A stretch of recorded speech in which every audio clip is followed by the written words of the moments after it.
Voltamos a Brasília para falar do Ministério da Fazenda, que está numa expectativa danada hoje de que o presidente Lula anuncie já nesta terça-feira o pacote de corte de gastos apresentado hoje por Fernando Haddad a Lula, a portas fechadas no Palácio do Planalto. As minutas elaboradas pela Casa Civil, que são uma prévia das propostas que virão, passam neste momento por uma avaliação criteriosa do presidente e de ministros envolvidos no assunto. Como eu disse, eles estão reunidos desde cedo no Palácio do Planalto, tiveram uma pausa para almoçar, vão voltar a se debruçar sobre o assunto. Essa deve ser a agenda única do presidente nesta segunda-feira, que deve passar o dia inteiro com a sua equipe ministerial conversando sobre o corte de gastos para chegar a um acordo final. Trata-se de uma prévia do que deve ser formalizado, em duas propostas.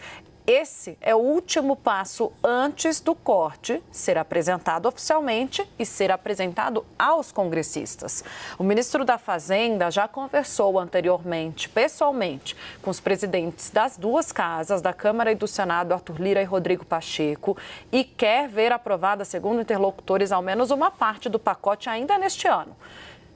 Esse pacote ele vai ser contemplado, como eu disse, em duas propostas, num projeto de lei complementar e numa proposta de emenda à Constituição que exige um pouco mais de número para ser aprovado, 308 votos no Congresso Nacional. A previsão até agora é de que o valor do corte chegue a 70 bilhões de reais para 2025 e 2026. 2 bi, segundo Haddad, serão economizados somente com os ajustes nas aposentadorias dos militares. Os militares foram os últimos a entrarem no pacote de corte de gastos.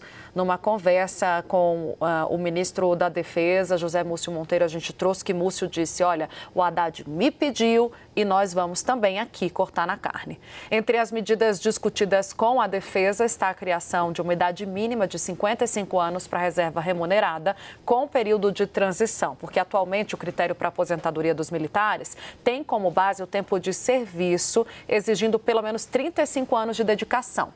Há também uma alteração no reajuste do salário mínimo que deve entrar nesse pacote. Com isso, haveria o ganho real limitado entre 0,6 e 2,5 ponto percentual, o mesmo intervalo de crescimento de gastos previstos pelo arcabouço fiscal. Na CNN Brasil, Luciana Amaral apurou que ainda a nova proposta deve prever a possibilidade de um bloqueio linear de até 15% das dotações de emendas parlamentares até a mesma proporção aplicada às demais despesas discricionárias. Ou seja, em grego aqui, mas para você entender, deve também ter a colaboração, portanto, do Congresso Nacional, porque mexe nas emendas parlamentares. Então, todo mundo, Gustavo Uribe, vai ter que entrar na conta, vai ter que contribuir um pouco.